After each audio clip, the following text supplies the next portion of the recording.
Om Namah Shri Yatirajaya Vivekananda Suraye Satchit Sukha Swarupaya Swami Tapaharine Sthapakaya Cha Dharmasya Sarvadharma Swarupine Avataro Varishthayo Ramakrishnaya Te Namaha Jananim Sharadam Devim Ramakrishnam Jagatgurum Padapadme Tvayo Shritva Pranamami Muhur Harihi Om Tat Sat.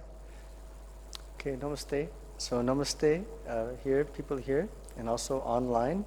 So today we're going to do the next class, begin chapter 5. We help ourselves, not the world. So, and the title of this talk is actually The Power of the Word in Karma Yoga. So it's really interesting because normally when we think about the power of the word, I think we talked a little bit about this in Raja Yoga too. We talked about, in Raja Yoga, they talk about japa, meditation, those types of things. We don't think about the power of the word in Karma Yoga itself. So Swamiji always brings a new angle. What does he mean by the power of the word? Secondly, Swamiji here, the title is We Help Ourselves, Not the World.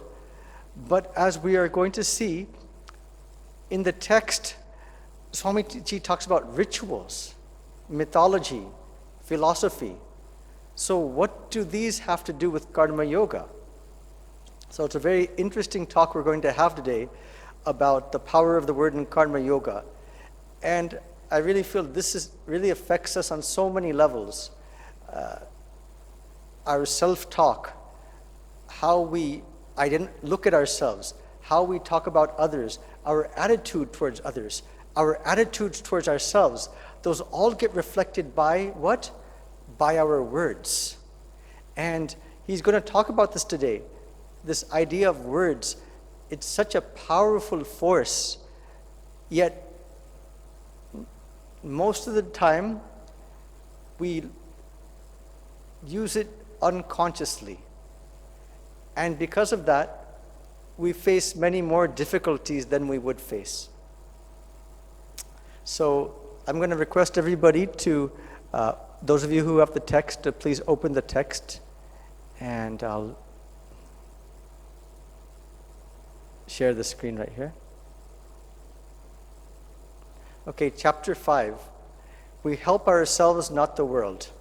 So today we're going to do a close reading of Swamiji's words.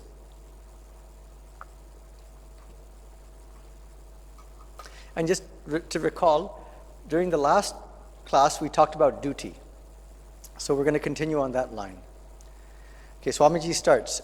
Before considering how devotion to duty helps us in our spiritual progress, let me place before you in a brief compass another aspect of what we mean in India by karma. In every religion there are three parts: philosophy, mythology, and ritual. So when he's talking about philosophy, mythology, and ritual, what is he talking about here?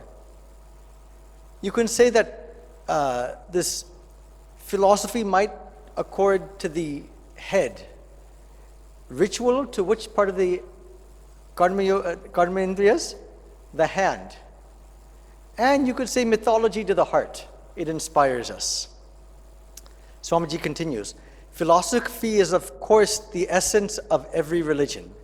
Mythology explains and illustrates it by means of the more or less legendary lives of great men, stories and fables of wonderful things, and so on.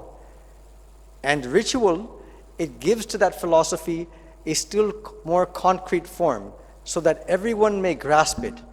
Ritual is in fact concretized philosophy. Okay? Swamiji continues, the ritual is karma. Again, when he's talking about ritual as karma, he means karma kanda. You know, karma kanda, the daily practices that they do in the Mimamsaka philosophy. offering flowers, ringing a bell. These are what he means by ritual. So yet, still not at karma yoga yet. This ritual is karma. It is necessary in every religion because most of us cannot understand abstract spiritual things until we grow much spiritually. It is easy for men to think that they can understand anything, but when it comes to practical experience, they find that abstract ideas are of great help, and we cannot dispense with the symbolic method of putting things before us. Okay, excuse me.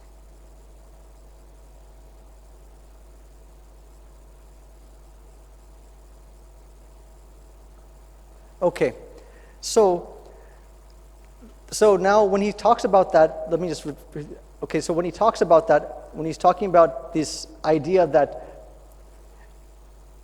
it is easy for men to think that they can understand anything, but when it comes to practical experience, they find that abstract ideas are often very hard to comprehend. So how many of us have had that experience? I know one monk in the West, he gives lectures on Vedanta. This sarvam kalvidam brahma, Brahman is everywhere.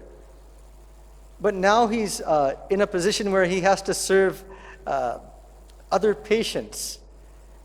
And sometimes I hear some people, they say that it's easy to serve others, but try serving your own father when they're old. It's not so easy.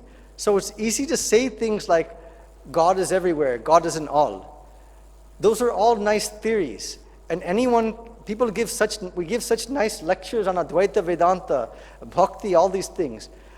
But especially when it comes to practice, that's where we find out the distinction between theory and where we actually stand. So Swamiji says, but when it comes to practical experience, they find that abstract ideas are often very hard to comprehend. Therefore, symbols are of great help, and we cannot dispense with the symbolic method of putting things before us. Does everyone understand what symbol means? A symbol is a mark, a sign, or object that represents an idea, concept, or relationship. It's in the Yoga Sutras, I believe 1.8. Shabda Jnana Anupati Vastu Shunyo Vikalpaha. So Vikalpa is what? In the Yoga Sutras they talk about it. It's an idea without a corresponding object. An example of that, it's called pratika in Sanskrit, would be, say, a mathematical formula. Say the idea of nationalism, patriotism, anything abstract, until it becomes what? Until it becomes manifest. So in one sense, Swamiji continues, we cannot think but in symbols. Words themselves are symbols of thought. In another sense, everything in the universe may be looked upon as a symbol. The whole universe is a symbol, and God is the essence behind. This kind of symbology is not simply the creation of man. So let me just stop there. When he says the whole universe is a symbol, let me just share one thing with you, because you know what this reminds us of? Swami Vivekananda's, let me share the PowerPoint.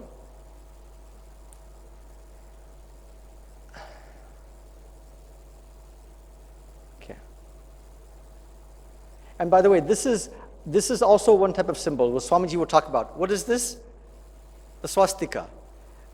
And of course, to some in the European countries, unfortunately, it has a negative connotation. But from the Vedic period immemorial, what does this mean? Swastika means what? Su, asti. Su means good, asti means well-being. May everybody be well. That's one example of one pratika, symbol. But what I wanted to mention is this. Do you all recognize this symbol? Swamiji designed this This is the emblem of the Ramakrishna mission. So he talks about the universe is a symbol. Different elements of nature are a symbol. So you can see here that this emblem represents the 4 yogas. The lotus, what does that represent? Bhakti, the blossoming of the heart. The hangsa means what? The meditation, the Bharamahangsa. The wavy waters represents karma. This world is always dynamic, always changing, prakriti. And this sun behind, that represents jnana yoga, knowledge, the rising of knowledge.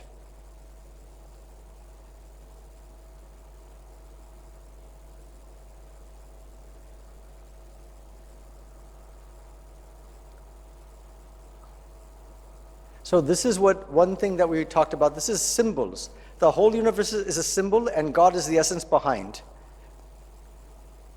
Now, Swamiji continues, this kind of symbology is not the creation of man. It is not that certain men belonging to a religion sit down together and think out certain symbols and bring them into existence out of their own minds. So, I was actually thinking about this. What would Swamiji mean by this? And it's interesting when he says this, in the 2nd century Christianity, they had the Christian Council of Nicaea. So there they gathered about and tried to form the Christian creed and doctrine. Yet they could not anticipate Christian monasticism, the schism in Christianity, so many things. Same thing with Buddhism. So the idea that these symbols, what Swamiji is hinting at, that these symbols are something not man-made. We think of them as man-made, but they're not. They're something that evolve. Swamiji then, I'm just going to summarize this.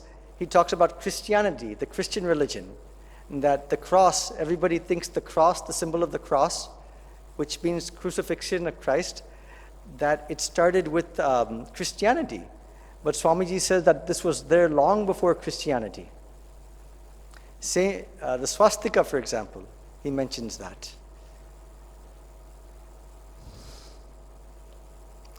So, Swamiji continues in the next page. Language is not the result of convention.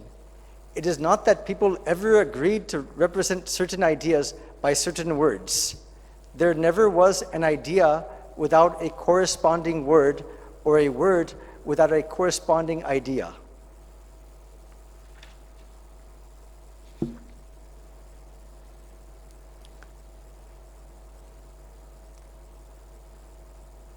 Ideas and words are in their nature inseparable.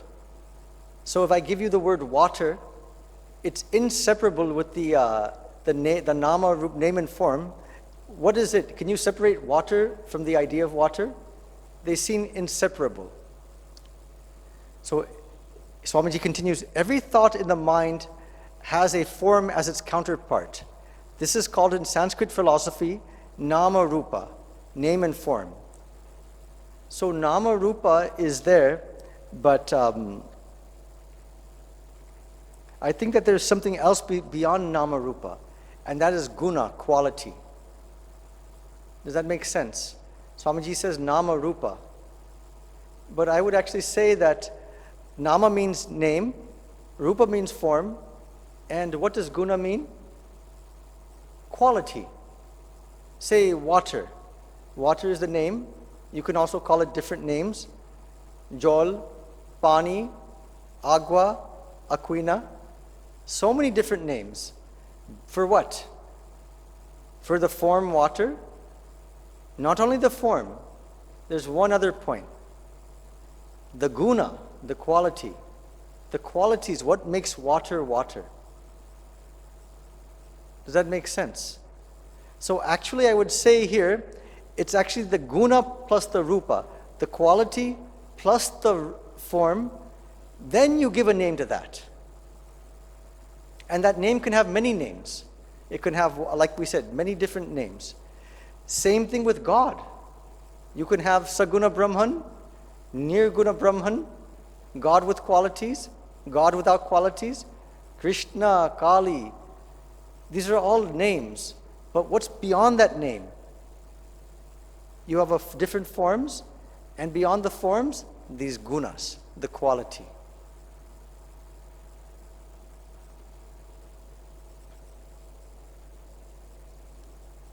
So why is Swamiji talking about this?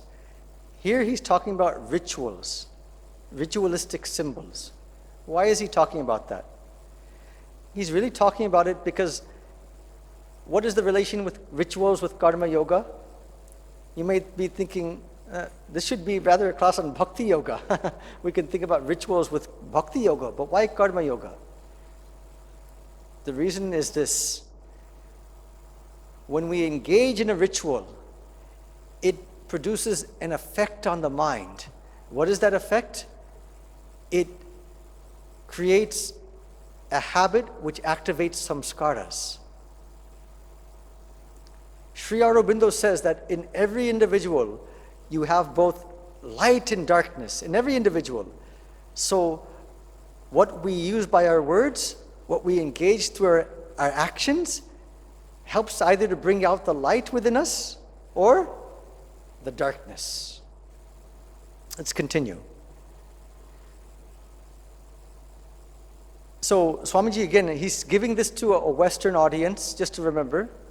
Swamiji continues, it is easy to say that there is no use of rituals and temples and all such paraphernalia. Every baby says that in modern times. So at that time there were a lot of skeptics. They said, what is the use of all these different types of rituals? And Swamiji refers to them as babies. They might be very educated, but I think he's saying that they're babies in the spiritual sense. But it must be easy for all to see that those who worship inside a temple are in many respects different from those who will not worship there. How many of you agree with that? Despite all its criticisms, those who come inside a temple, a church, whatever it may be, and they engage in some type of ritual, or even in their home, that act of doing a ritual, they tend to be different from those who do not do that. Swamiji continues, therefore, the association of particular temples, rituals, and other concrete forms with particular religions has a tendency to bring into the minds of the followers of those religions the thoughts for which concrete things stand as symbols. That's interesting. Let me repeat that again. The association of particular temples, rituals, and other concrete forms, even holding a bell, even offering a flower. We say that in your homes, offer a flower every day, ringing a bell, waving dhoop, incense towards the picture. This has a tendency to bring into the minds of the followers of those religions the thoughts for which those concrete things stand as symbols. So, for example, if I'm offering an incense stick to a picture of the Lord, that tendency for me, I'm engaging in an action. That action itself is doing what? It's activating these samskaras within me that make me think of God as consciousness. If I did not offer that incense, if I did not do some type of service, it's less likely for that tendency, that samskara to activate itself. Does that make sense? Again, what Sri Aurobindo says, in every person there's both sattva, tamas, and rajas. There's light and darkness. Our question as spiritual aspirants, and what Swamiji is hinting as, how can we activate these divine samskaras in spite of ourselves? Because a lot of times our minds go through so many different types of moods. We can be one moment, even during Ramakrishna's time, the same person who would before Thakur would be such the most humblest devotee would sometimes go out into society and be the greatest terror. So this is the nature of everybody's mind. So how can we how do we be more active? So that's why Swamiji is saying by these rituals, this is a way, this is karma yoga, because it's just not karma kanda, because by engaging in this behavior, it's creating a habit which activates those good samskaras. Is that clear? So Swami continues, the study and practice of these things form naturally a part of karma yoga. So it's really interesting. We think of karma yoga, we think of usually Shiva Gyani Jiva Sheva, seeing oneself as Shiva and serving others. But we see that there's many, many different aspects to karma yoga. And rituals is one of them. Let's go on. Swamiji continues, there are many other aspects of this science of work. Again, notice this is the title of this class too. Science of work. It's something scientific. One among them is to know the relation between thought and word and what can be achieved by the power of the word. This is also really interesting. What's it?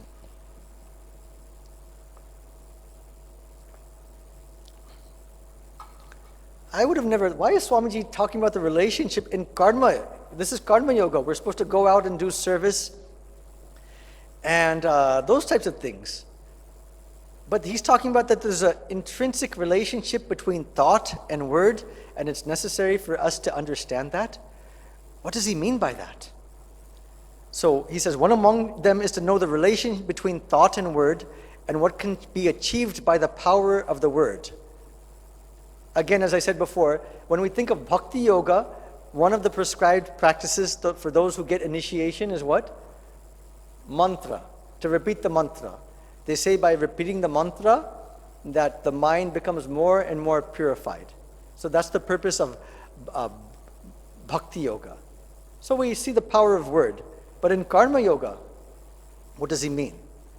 Swamiji continues, in every religion, the power of the word is recognized, so much so that in some of them, creation itself is said to have come out of the word. We know this in Vedic philosophy, in Sankhya, Vedanta, cosmology. Everything starts from Om, right?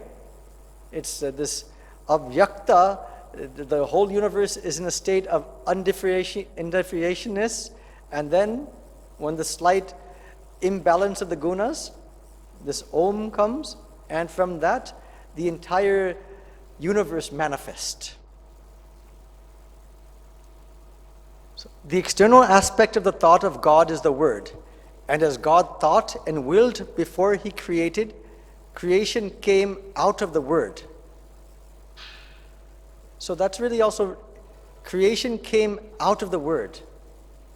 So what he's basically, Swamiji is saying, is something really important to understand. If all of us look at our own lives,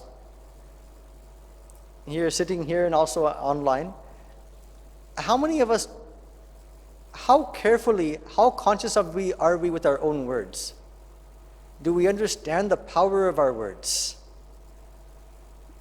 Are we conscious about, do we use our words in a conscious manner or an unconscious manner? That's very significant. Words have a great impact. This is what Swamiji is going to say. We have to understand that relation between these words. Why do they have a great impact? Just like rituals, words also bring out our either good samskaras or our bad samskaras. I'm going to talk about that a little bit more, but let's continue with this paragraph. In this stress and hurry of our materialistic life, our nerves lose sensibility and become hardened. So, is this true? As we're moving about, running here and there, usually what happens is that we lose we become more and more unconscious. Can we all agree upon that? This is what Swamiji is saying. When we have so many things to do and we're busy the whole day just running about, like they said, like a chicken with its head cut off, we're not really very conscious at that time. So the older we grow, the longer we are knocked about in the world, the more callous we become, and we are apt to neglect things that even happen persistently and prominently around us. In other words, what he's saying, that the older we grow in our relationships, in our dealings, in our own thoughts towards ourselves and towards others, we usually become, as Swamiji said before, more and more pessimistic. We lose that sense of wonder towards the world, that this life is something but a magical journey. It's something magic there, something of awe and wonder. Let me give an example of that. Holy Mother, Sri Sharada Devi, she was the most orthodox of the Brahmin widows, right? And she was growing up in a society where she had to be very orthodox. She was forced to be orthodox. Yet when she was introduced to this idea of this, what do you call it? The Western marriage vows. When they talked about the Western marriage vows, these Western marriage vows, she's a Brahmin widow, she's being exposed to these things, but what was her reaction? Oh, how wonderful these things are. These are such, these Western vows, these marriage vows are so wonderful. They represent the highest bhakti, this ideal of death do us part. So she was very, very appreciative. So this is an example of someone, and Sri Ramakrishna the same way. He always used that term, Javad Bachi Tavad Shiki. As long I live, so long I learn. So this is the spiritual attitude. But Swamiji is saying here, most people, the older we grow, the longer we are knocked about in the world, the more callous we become. And we are apt to neglect things that even happen persistently and prominently around us. Swamiji continues, human nature, however, asserts itself sometimes, and we are led to inquire into and wonder at some of these common occurrences. Wondering thus is the first step in the acquisition of light. Okay, so what does he mean here? That we are led to inquire and wonder. What are some common occurrences that we all face? One is death. Even before our own death, death of a loved one. So typically we see that when, I've met many people that when they lose, say, their father, mother, especially at a young age, they become very shocked. And that shock can stay for their entire life. I've known devotees, they lose a son. That son, it's like a part of them is lost forever. Yet what about Ramakrishna? When he lost his father at a young age. What was his attitude? In the Kathopanishad, ye yam prete vichikitsa manushe astiti ke nayam astiti chaike. Where does the soul go afterwards? This was Thakur's also, rather than feeling depressed, his mind became curious. Amar Baba shori chole gelo. My father's body went away. Kotai gelo. Where does the soul go? You understand that? So the same event that would cause lifetime trauma in one person, for a devotee of God, it becomes what you call in Yoga Sutras parinama dukkha, suffering that leads to inspiration, curiosity, and slowly piercing beyond this external world.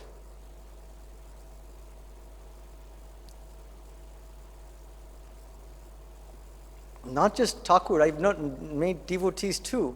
I can even say my own father. He's now 89.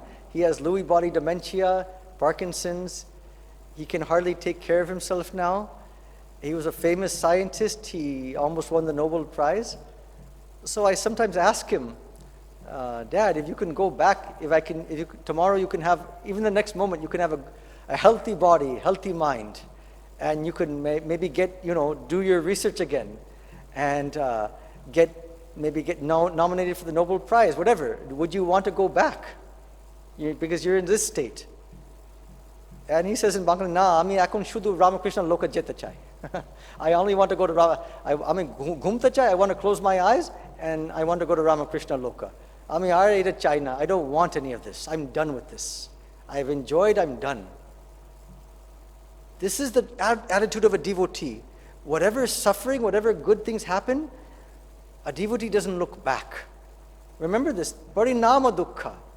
Even suffering gives us inspiration.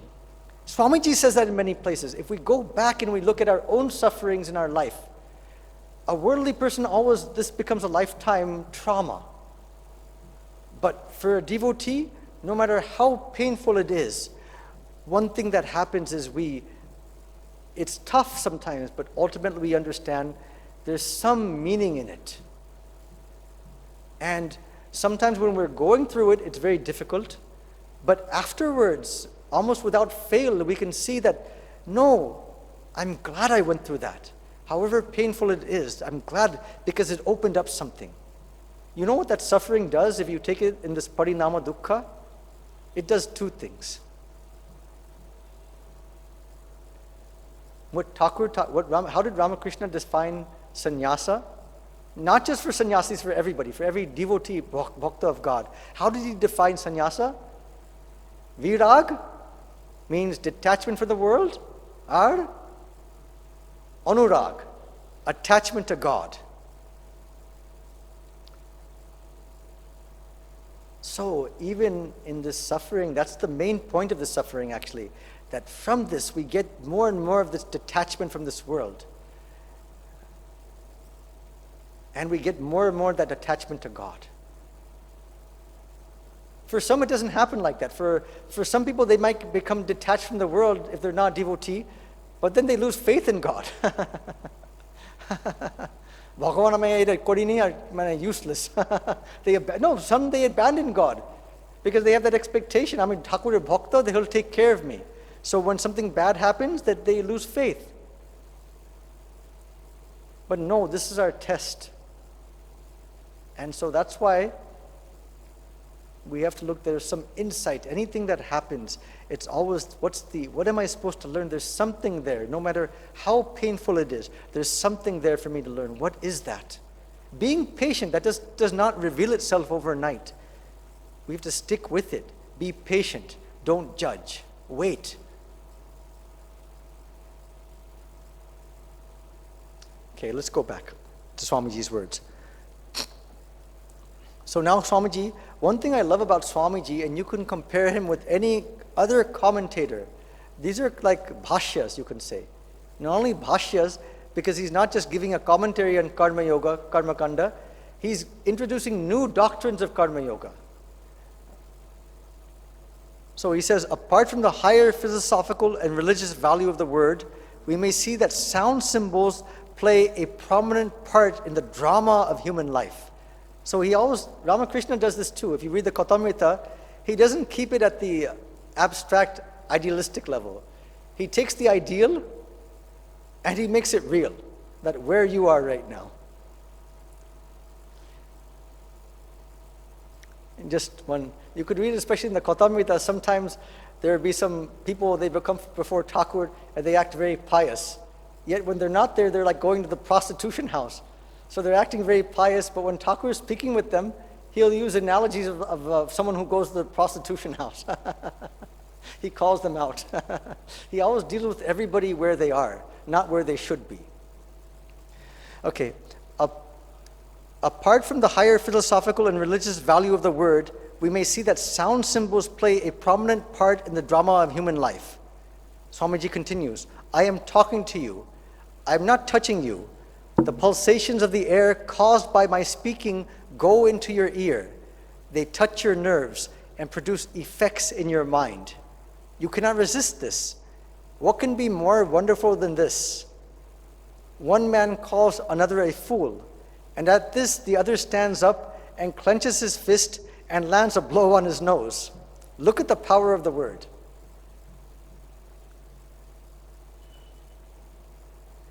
Swamiji, there's a woman weeping and miserable. Another woman comes along and speaks to her a few gentle words. The doubled up frame of the weeping woman becomes straightened at once. Her sorrow is gone, and she already begins to smile. Think of the power of the words. So Swamiji is stressing again and again, this is not only a part of Bhakti Yoga. We think words, the Shabda Brahma, the mantra, that's one part of power of this Vakya. We say in Sanskrit, Vakya Shakti, the power of words. But Swamiji is saying, no, this is also in Karma Yoga. I'll give you a couple of examples how this is from the life of Swamiji and the way he trained his disciples.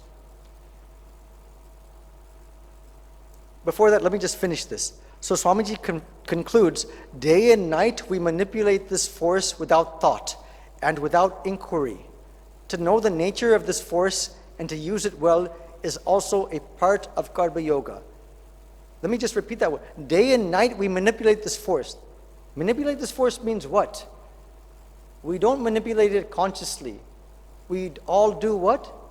We manipulate this force unconsciously, which means that this force is being manipulated upon us actually.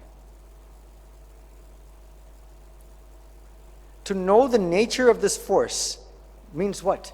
To understand what is the relationship between word and force, word, cause and effect to the power of the word in Karma Yoga. And to know how to use it is also a part of Karma Yoga. So this is really interesting. So again, Karma Yoga is just not service, Sheva. This is also a part of, this is the technique, the science of Karma Yoga.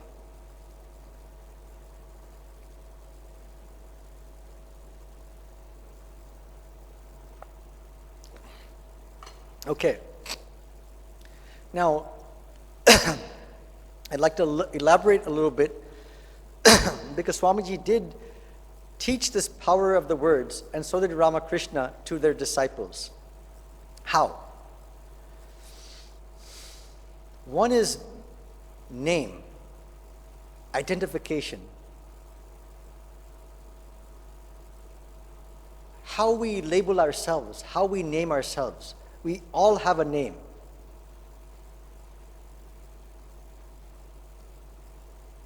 But how do we think of, what is the name we give to ourselves? Let me give you an example, a simple example.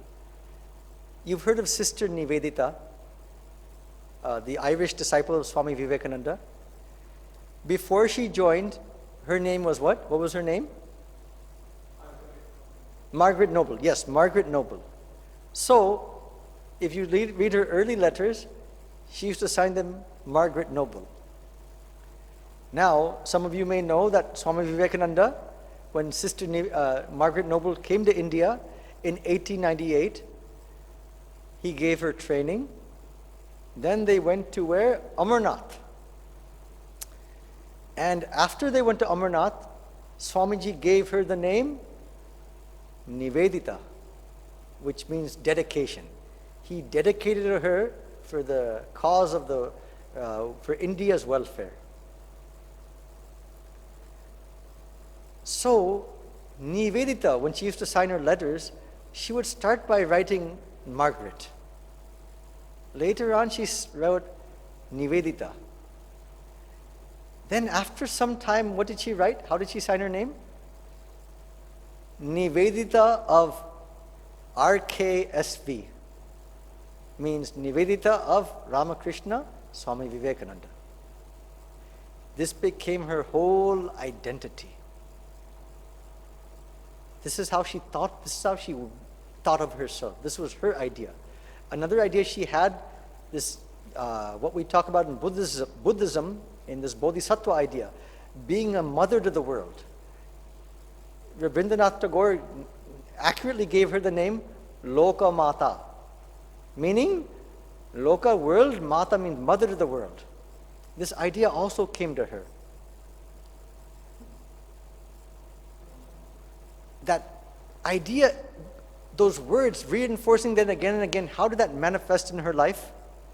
During the plague, plague in Kolkata, was it 1899 there was a plague in Kolkata? At that time there was no cure for the plague.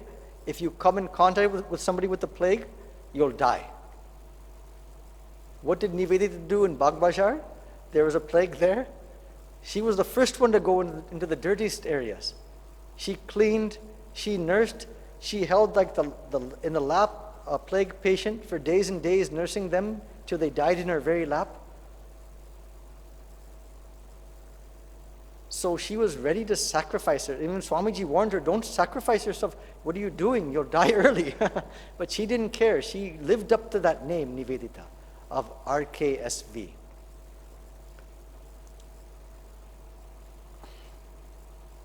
Swamiji was very particular about these names.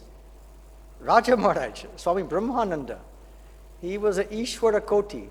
And we think next to Swami, amongst the Thakur's direct disciples, next to Swamiji, he was the most spiritual powerhouse. What was the name Swamiji gave Swami Brahmananda? Raja Maharaj. Why? Because Thakur Ramakrishna told Swamiji that Swami Brahmananda has the capacity to administer a kingdom. So the name we give ourselves, that manifests in action. How does this work in a spiritual sense? I'll tell from a lot of the monks I've met, senior monks. They'll have many types. One monk will say, Ami Mayar Chele, I'm the child of the Divine Mother. They're not just saying that. From their early time when they first joined, they're repeating, Ami Mayar Chele, I'm Mayar Chele, I'm Mother's child. Until the very end, that idea becomes more and more strong. And when they leave their body, that's the last thought in their mind, Ami Mayar Chele. And Mother comes to them. Another sadhu I know, he was died in, Aham Brahmasmi, I'm that Brahman. Satyam Jnanam Anantam Brahma, I'm that Brahman. Day and night he would repeat that. And he identified with that. No matter what happened, what suffering, anything that happened, this is not me. I'm fine as I am. Swami Ranganathananji, the ex-president of the order, 13th president, when he was bedridden in a hospital bed, I think in Sheva Pratishthan, he had not in good shape. So Swami Suhitanandaji, who's now vice president, he came to see him. He asked Maharaj, kamon achin? And he sees Ranganathanji, he's watching some TV show on nature, fully attentive. He has all these gadgets hooked up to him. He looks at Suhitananji, he says, bhalo achi, I'm fine. Then he goes back. Complete detachment from the body. I'm that Brahman. So that constantly, what we call like these Mahavakyas, this is what? We're giving ourselves through our words, we're giving ourselves a spiritual identity. Now the key to this is one has to understand one's own nature. Everyone has a different nature. In the Leela Prasanga, Swami Ramakrishna talks about this, the great master. He talks about this. People are of two types in general. He says the Vishnu Angsha, they have the type of bhakti, they're a devotee, or Jnana Angsha, a tendency towards knowledge. And that means Shiva Angsha, part of Lord Shiva. So everybody kind of has to understand to some extent or be guided by their guru about their own particular constitution and find that name. So this is name you're bringing. Does everybody understand by how you refer to yourself, how you think of yourself? You bring that into existence. You know what the flip side of this is? I talked about